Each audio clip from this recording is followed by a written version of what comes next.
নমস্কার বন্ধু।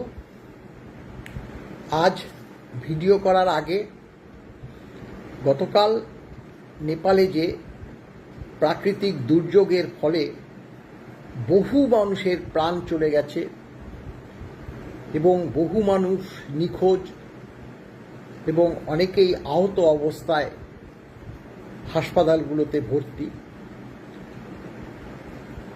তাদের যারা চলে গেছে, মারা গেছে, তাদের আত্মার চিরশান্তি কামনা করা ছাড়া আর আমাদের কোনো উপায় নেই।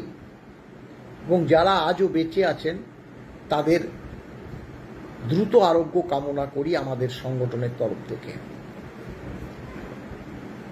বন্ধু, ভারতীয় স্টেট ব্যাংক অর্থাৎ SBI আজ থেকে বকেয়া যে ডিএ অবসরপ্রাপ্ত কর্মচারী KMC এলাকায় যারা থাকেন তাদের ছাড়তে আরম্ভ করেছে। ইতিপূর্বে অন্যান্য যে ব্যাংকগুলো সেগুলো আমি ভিডিও করে বলেছি, Indian bank, bank of Baroda, UCO bank, এইসব বহু ব্যাংক ছাড়তে আরম্ভ করেছে, কিছু ব্যাংক এখনও ছাড়েনি। SBI যেহেতু আজ থেকে ছাড়তে আরম্ভ করলো, স্বাভাবিকভাবে অন্যান্য ব্যাংকগুলো খুব শীঘ্রই ছেড়ে দেবে। এবং যারা KMCর এলাকায় থাকেন অবসরপ্রাপ্তরা, তারা অবশ্যই সকলেই ডিআরটা পাবেন, আজ না হলে কাল। SBIটা নিয়ে আমরা গত পরশু আমরা যে AGM অ্যাসিস্ট্যান্ট জেনারেল ম্যানেজার তার কাছে গিয়েছিলাম, বিস্তারিত আলোচনা হয়েছে। তিনি আমাদের কথাও দিয়েছিলেন যে আগস্ট মাসের মধ্যেই 5,000 রিলিজ করা হবে এবং বাকিগুলো, কারণ আমাদের 21,000 পেনশন হোল্ডার, বাকিগুলো সেপ্টেম্বরের মিডল অফ সেপ্টেম্বর আমরা ক্লিয়ার করে দেব।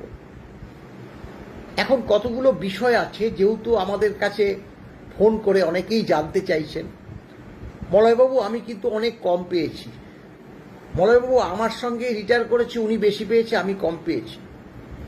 স্বাভাবিক, এটা আমি অস্বীকার করছি না, অনেকেই কম দিয়েছে। একটা ক্যালকুলেশন করার সময় একটা পিরিয়ড হয়তো বাদ চলে গেছে। দেখুন, ডিএটা পেয়েছেন এবং 19 থেকে, মাফ করবেন, 2008 থেকে 1/4 থেকে 31/12/19 পর্যন্ত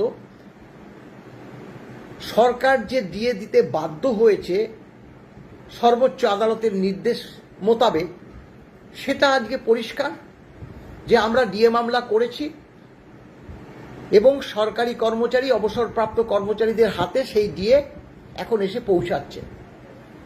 কম হোক বেশি হোক পৌঁছাচ্ছে। আমাদের দাবিটা প্রতিষ্ঠা পেয়েছে। All India consumer price index অনুসারে ডিএটা দিতে হবে, এটা এখনো বাধার মুখে আছে। যার জন্য আমরা ইন্দু মালহোত্রা কমিটির কাছে যাব, সেখানে জোরালো সওয়াল করব, কারণ all India consumer price index অনুসারে ডিএটা যে দিতে হবে সেটা সর্বোচ্চ আদালত বলে দিয়েছে। এখন দেখুন, অনেকেই বলছে কবে থেকে কবে দিল, কতটা দিল, আমরা তো কিছুই বুঝতে পারছি না। এটা তো বলছি, এখন এই জিনিসটা বোঝাবার জন্য একদম অবসরপ্রাপ্ত কর্মচারী সমাজ তারা একটু আমার এই কথার মধ্যে ধ্যান দেবে। 1/4/8 সরকার একটা অর্ডার বার করেছিল, অর্ডারটার নাম্বার হচ্ছে 125F, পেনশন 7 জুলাই 2026। সেখানে বলেছিল 50% of the estimated arrears of DR for the period from 1/4/8 থেকে 31/12/19। অর্থাৎ এই যে 1/4/8 থেকে 31/12/19 পর্যন্ত এই যে পিরিয়ডটা যতটা ক্যালকুলেশন করে তার ডিএটা হবে, ধরুন 100 টাকা হলো, 50 টাকা এই যে পাচ্ছেন আপনি, 50 টাকা পেয়েছেন, আরো 50 টাকা পাবেন। কবে না 1/4/8 থেকে একদম 31/12/19 পর্যন্ত। এবার দেখুন, সবাই তো আর 1/4/8 অবসর নেয়নি। অনেকে অবসর নিয়েছে 11 সালে। তাহলে তার ক্যালকুলেশনটা হবে, ধরুন যে 11 সালের ডিসেম্বরে সে অবসর নিয়েছে, তাহলে 12 সালের জানুয়ারি মাস থেকে সে অবসরের কোটায় পড়ে গেলেন। তাহলে ওই যে 1/1/12 থেকে 31/12/19 পর্যন্ত সে অবসরপ্রাপ্ত কর্মচারী, তার ডিএটা সেখান থেকে ক্যালকুলেশন হবে, অবসরপ্রাপ্ত ক্যালকুলেশন হবে, যা হবে তার অর্ধেক পেয়েছেন, তার অনেকটা কমে যাবে। বা যিনি 15 সালে রিটায়ার করেছেন, ধরুন ডিসেম্বরে করলেন, তাহলে 16 সালের জানুয়ারি থেকে আপ টু 19 পর্যন্ত যা ক্যালকুলেশন হবে তার অর্ধেক পাবেন, অর্ধেকটা পরে দেবে। কবে দেবে সেটা আমরা সরকারের সঙ্গে বুঝে নেব। তাহলে আমার প্রথম বলবো, তাহলে আমাদের বাকিটা কি হবে? বাকিটাও তো পাবেন আপনারা, বাকিটা হচ্ছে 1/4/8-এ আপনি তখন কাজ করতেন, কর্মরত ছিলেন আপনি। ওই যে 11 সাল বললাম ডিসেম্বর পর্যন্ত আপনি ইন সার্ভিস পিরিয়ড ছিল, সেটা ক্যালকুলেশন হচ্ছে, সেটা আপনার পেনশন অ্যাকাউন্টেই ঢুকে যাবে। আর সেই সময় যদি কেউ যদি স্যালারি অ্যাকাউন্টে থেকে থাকে, তাহলে ডিপার্টমেন্ট কিন্তু স্যালারি অ্যাকাউন্টেও ঢুকিয়ে দিতে পারে। সেটা কিন্তু আপনারা ডিপার্টমেন্টে গিয়ে বলে আসবেন যে না, আমার স্যালারি অ্যাকাউন্ট বন্ধ হয়ে গেছে, আর পাঠাবেন না, আমাকে এই পেনশন অ্যাকাউন্টে পাঠাবেন। তাহলে ব্যাপারটা নিশ্চয়ই বুঝতে পেরেছেন। সরকার তো বলবে 1/4/8 থেকে, তাহলে হিসাবটা সেভাবে কি অর্ডার হয়? 1/4/8 থেকে 31/12/19 এই পর্যন্ত ডিএটা দেওয়া হবে। কেএমসি এলাকায় যে সকল ব্যাংক থেকে অবসরপ্রাপ্ত কর্মচারীরা ডিআর পায়, আমার অনেক সময় ডিএ হয়ে যাচ্ছে, অবসরপ্রাপ্তরা ডিআর পায়, তাদেরকে দেওয়া হবে, অর্ধেক টাকা দিয়ে দেবে। পরিষ্কার অর্ডারটা আছে, বড় অর্ডার, আমি আজকে সেই অর্ডারটাও পেস্ট করে দেব। তাহলে দেখা যাচ্ছে যারা 1/4/8-এর আগে, এরকম আছে তো 2002 সালে রিটায়ার করেছে, বলবো আমার এত বয়স, আমি কি আর পাবো না? 2000 সালে রিটায়ার করেছে, সেও আমাকে ফোন করছে, বউ আমি বিছানায় শুয়ে আছি, আমি বোধহয় আর ডিএটা পাবো না। তাই যেহেতু ডিএটা দেওয়া আরম্ভ হচ্ছে, দেখুন আমাদের যে পরিশ্রম, আমাদের যে খরচা, তার কিন্তু আমরা আজকে কিন্তু অনেকটাই উসুল করে নিয়েছি। কেন? আমি বারবার বলছিলাম যে অবসরপ্রাপ্ত কর্মচারী সমাজ যারা আজকে এই মুহূর্তে যদি কিছু ডিআর টাকাটা পায়, ডিআরের টাকাটা পায়, তাহলে তারা কিছুটা স্বাচ্ছন্দ্য বোধ করবে। তার নিজের টাকা, সেই টাকার উপর তার নিজের একমাত্র অধিকার। সে বলবে এটা খেতে ইচ্ছা হয় তিনি কিনে এনে দে, এই ওষুধটা আমাকে আনতে হবে, এনে দে। তারা যতদিন বেঁচে থাকবে, ভগবান করে অনেক দিনই বেঁচে থাকুক, তারা একটু স্বাচ্ছন্দ্যে চলতে পারবে। এখন পুরোটা যাতে আদায় করা যায় সেই দিকে আমাদের ধ্যান দিতে হবে। এবার 50% পেলেন। এবার ক্যালকুলেশনটা যেটা করেছে, দেখুন আমরা কিন্তু 536-এর উপর যে ডিএটা পঞ্চম বেতন কমিশনে পেয়েছি, আর পেয়েছি বলেই তো এখানে সরকার তো ভুল করেছে, এখন লেজে গোবরে হবে। আমাদের ডিএ হয়েছিল মানে শেষ, পঞ্চম বেতন কমিশন শেষ, ওদিকে ষষ্ঠ বেতন কমিশন সেন্ট্রাল গভর্নমেন্টের শেষ। সেখানে কি হয়েছিল? আমরা 75, তারা 125, অর্থাৎ 125 ওই 10 বছরের 20 কিস্তি দিয়ে, ওটা কিন্তু আমাদেরও দিতে হবে। আর যতদিন আমরা না পাবো ততদিন কিন্তু আমাদের বেতন কমিশনের বেতন সংশোধন হবে না। তাই তো তারপরে পরপর দিয়ে 1/1/19-এ একসঙ্গে 25% দিয়ে, কেন দিয়েছিল? সমতা আনার জন্য। 125 তো হয়ে আছে সেন্ট্রাল গভর্নমেন্টের, তারপরে বেতন কমিশনও হয়ে গেছে, আমাদের সেই 125 করেছে। আমাদের ওই 2.57 গুলো থেকেও করেছে সেন্ট্রাল গভর্নমেন্ট, যেটা করেছে ফিটম্যান ফ্যাক্টর। চতুর্থ বেতন কমিশনে যা হয়েছে, সেন্ট্রাল গভর্নমেন্টেরও তাই, আগে সেন্ট্রাল গভর্নমেন্ট তাকেই ফলো করে। পঞ্চম বেতন কমিশনের 1.86, আমাদেরও 1.86। ষষ্ঠ বেতন কমিশনের 2.57, আমাদেরও 2.57। তাহলে হলো কেন? হলো তো ওই all India consumer price index অনুসারে আমাদের ডিএটা পেয়েছি বলে। এখন তারা 605 ধরে করেছে। 605 ধরে করাতে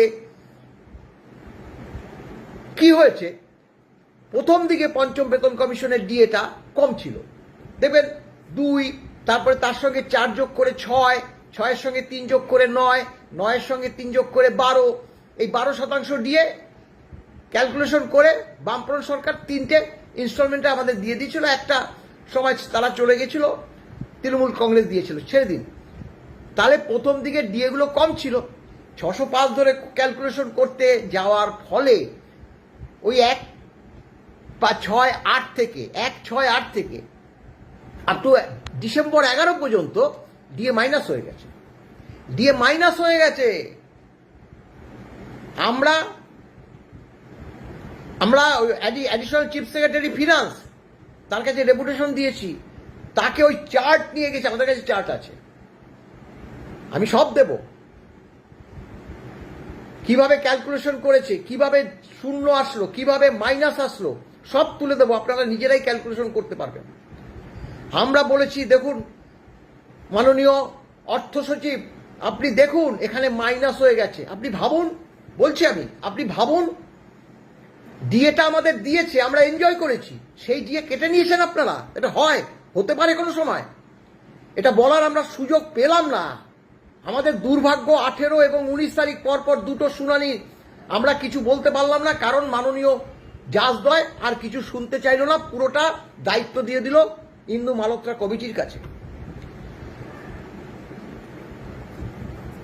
যাই হোক, সেটা আমরা সর্বোচ্চ আদালতে মামলাটা এখনো আছে, আপনারা জানেন 27 অক্টোবর আবার মামলাটা উঠবে। এর মধ্যে ইন্দু মালহোত্রা কমিটি যদি সরকারকে এই বার্তাগুলো না দিয়ে দেয়, তাহলে কিন্তু আমরা আবার সর্বোচ্চ আদালতে খটখটাবো। এবার কি হয়েছে, ওই 1-10 পর্যন্ত 31/12-10 পর্যন্ত মাইনাস হয়ে গেছে। মাইনাস হয়ে যাওয়াতে এই যে আমাদের ডিওগুলো প্রচুর কমে গেছে, প্রথম দিকে 1-4-8 থেকে কমে গেছে, এখন সেটাতে টনক নড়েছে। তখন ওই পিরিয়ডের মধ্যে যারা অবসর নিয়েছে, মানে 1-6-8 থেকে ওই 31/12-10-এর মধ্যে যারা রিটায়ার করেছে, তাদের ওই যে শূন্য, তখন শূন্য ধরে তারপরে যদি 3% মাইনাস করে, ওই 3% আবার প্লাস করে আবার ডিএটা দিয়ে দিয়েছে, যার জন্য 3টে ফেজে কিন্তু ডিএ পেয়েছে। লাস্টের যে ফেজটা আমি কালকেও একটা করেছি, মাত্র 300 টাকা। 300 টাকা হতে পারে না, তার জন্য আমি ওটা পোস্ট করেছি যে একজন থার্ড ফেজে 300 টাকা পেয়েছে। হয় কিভাবে 300 টাকা হয় না? অনেকে প্রশ্ন করেছে, বলবো আমি 20,000 টাকা পেয়েছি, হঠাৎ করে কিসের টাকা? আমরা তখন কাহাতকার ফোনের মাধ্যমে বলা যায়, আমরা বলেছি যে এইটা এই ঘটনা হয়েছে, আপনারা থার্ড ফেজে এই টাকাটা পেয়েছেন, আপনারাও পাবেন। এখন একটা প্রশ্ন, আপনারা পাবেন বলছি, কিন্তু আপনাদের ক্যালকুলেশনটা দেখতে হবে, কারণ তারপরেই কিন্তু ব্যাংকগুলো দিয়েছে। ইন্ডিয়ান ব্যাংক বলুন, বরোদা বলুন, ইউকো ব্যাংক বলুন, বা এই যে আজকে স্টেট ব্যাংক বলুন, তাহলে কি ওখানে শূন্য ধরে করেছে তারা ক্যালকুলেশন? তাহলে আর থার্ড ফেজ হবে না। যদি শূন্য ধরে না করে, মাইনাস করে তাহলে কিন্তু সেটা আবার আপনারা পাবেন, সেটা দেখতে হবে। অর্থাৎ এবার আমি আশা করছি আপনাদের বুঝতে কোনো অসুবিধা হবে না। আপনারা যেখানে অবসর নিয়েছেন, সেদিন থেকে, অবসরের পরদিন থেকে, মানে অর্থাৎ পেনশন পাওয়ার যোগ্য হলেন যেদিন থেকে, সেদিন থেকে আপ টু 19 পর্যন্ত ডিএটা পাবেন। সেখানে 1-4-8ও হতে পারে, 1-4-9ও হতে পারে, 10ও হতে পারে, 11ও হতে পারে, 12ও হতে পারে, এমনকি 16 এরকমও হতে পারে। অতএব স্বাভাবিকভাবে স্বাভাবিকভাবে যে বলছি যে যেখানে রিটায়ার করছেন সেখান থেকে আপ টু 19 পর্যন্ত আপনাদের ক্যালকুলেশন করতে হবে। আশা করি বোঝাতে পারলাম, সবাই পাবেন। আমরা ডিএ মামলা শেষ দেখে ছাড়বো, আমরা বলেইছিলাম, পরবর্তীকালে আবার যদি কোনো মানে ইনফরমেশন আমরা পাই এই ব্যাংকগুলোর থেকে অবশ্যই আপনাদের জানাবো।